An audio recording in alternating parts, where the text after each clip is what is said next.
సిద్ధమే. అదే విధంగా వివిధ నిరుద్యోగ యువజన సంఘాలకు సంబంధించినటువంటి జేఏసీ నాయకులు అందరికీ పేరు పేరున ఈ కార్యక్రమంలో పాల్గొంటున్నందుకు ధన్యవాదాలు తెలియజేస్తా ఉన్నాను. మనకందరికీ తెలుసు, తెలంగాణ రాష్ట్రము సాధనలో కీలక పాత్ర పోషించింది తెలంగాణ యువత.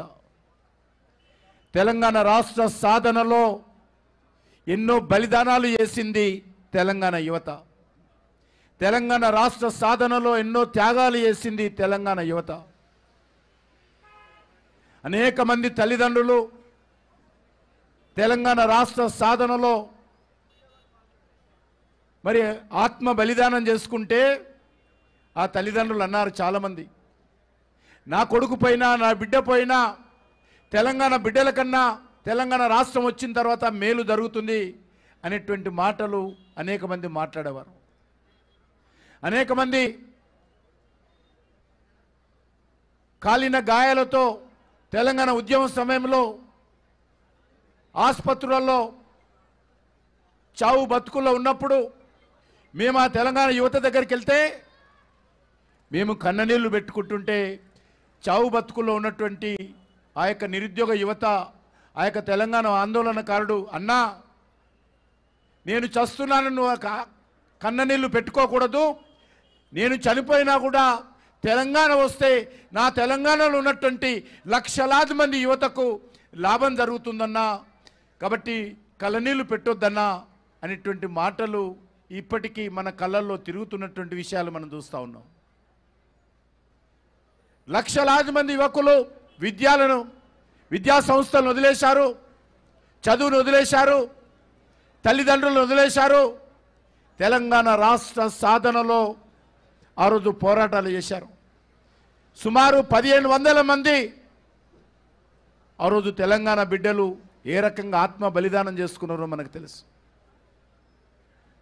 దేనికోసమో మన తెలంగాణ వస్తే మన తెలంగాణ అభివృద్ధి జరుగుతుంది, మన తెలంగాణకు మేలు జరుగుతుంది, నా తెలంగాణ బిడ్డలకు ఉద్యోగాలు వస్తాయి, మా అన్నలకు తమ్ముళ్ళకు అని చెప్పి ఆ రోజు బలిదానం అయ్యారు.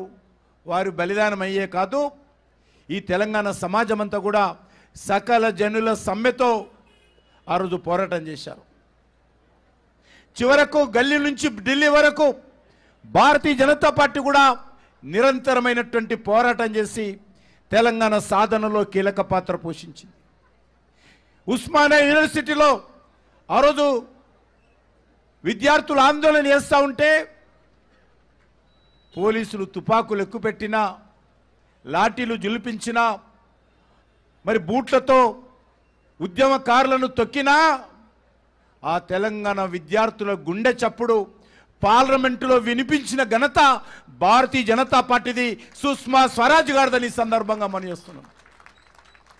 సుష్మా స్వరాజ్ గారు పార్లమెంటులోనే కాదు, తెలంగాణ అన్ని జిల్లాలలో పర్యటించి, ఓ తెలంగాణ ప్రజలారా, ఓ తెలంగాణ విద్యార్థి యువకులారా, మీరు పోరాటం చేయండి, మీకు అండగా నేను ఉన్నానని చెప్పి ఆ రోజు ఒక తల్లిగా, ఒక అమ్మగా, మరి ఒక మాతృమూర్తిగా ఆ రోజు తెలంగాణ సమాజానికి మరి సుష్మా స్వరాజ్ గారు భారతీయ జనతా పార్టీ అండగా నిలబడి 160 మంది ఎంపీలు తెలంగాణకు అనుకూలంగా ఓటు వేసి తెలంగాణ సాధనలో బీజేపీ కీలక పాత్ర పోషించింది.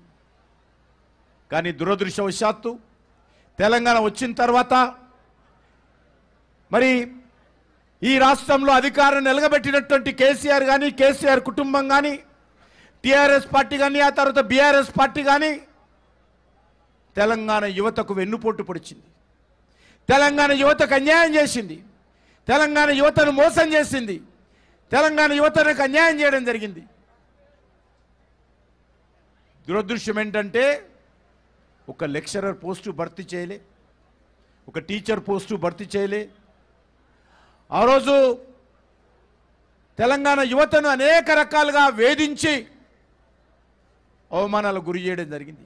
ఇదే ధర్నా చౌక్లో తెలంగాణ ఉద్యమంలో అనేక ఉద్యమాలు చేసి మరి ఈ ప్రభుత్వం మీద ఒత్తిడి చేసినటువంటి చరిత్ర తెలంగాణ ఉద్యమకారులది. కానీ కేసీఆర్ అధికారంలో రాగానే ఈ ధర్నా చౌక్లో ఉద్యమాలు చేయొద్దని చెప్పి నిషేధం పెట్టినటువంటి గనుడు కేసీఆర్. చివరకు న్యాయస్థానానికి వెళ్ళి ఈరోజు మనం చేస్తున్నామే ధర్నా, ఆ రోజు న్యాయస్థానానికి వెళ్ళి తెచ్చుకున్నటువంటి ఆదేశాలతో ఈరోజు ఆందోళన చేస్తున్నాము. తెలంగాణ రాష్ట్ర సమితి అధికారంలో ఉన్నప్పుడు కూడా ఇక్కడ ఆందోళన చేశాం మనం. ఈరోజు కాంగ్రెస్ పార్టీ అధికారంలోకి వచ్చింది. మొన్న జరిగినటువంటి శాసనసభ ఎన్నికల్లో కాంగ్రెస్ పార్టీ, ఈనాటి ముఖ్యమంత్రి రేవంత్ రెడ్డి గారు కాంగ్రెస్ పార్టీ అధ్యక్షుడు ఆయన, ఇప్పుడు కూడా ఆయన రోజు అనేక రకాల మాట్లాడాడు. వాళ్ళ నాయకుడైనటువంటి రాహుల్ గాంధీ మాట్లాడారు, వాళ్ళ నాయకురాలైనటువంటి సోనియా గాంధీగా మాట్లాడారు, ప్రియాంక గాంధీ గారు మాట్లాడారు, ఊరూరా మాట్లాడారు. యూత్ డిక్లరేషన్ పేరుతో ఈ టీఆర్ఎస్ పార్టీ తెలంగాణ యువతకు అన్యాయం చేసింది.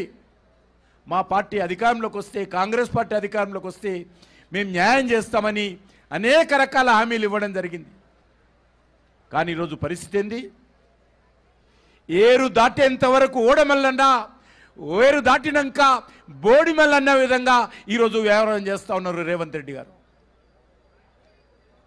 ఆ రకంగా ఈరోజు వచ్చిన ఈ యొక్క 8 నెలల్లోనే తెలంగాణ యువతకు అనేక రకాలుగా మోసం చేసినటువంటి, అన్యాయం చేసినటువంటి ప్రభుత్వము కాంగ్రెస్ పార్టీ ప్రభుత్వము, ముఖ్యమంత్రి రేవంత్ రెడ్డి గారని మనం చేస్తూ ఉన్నాం.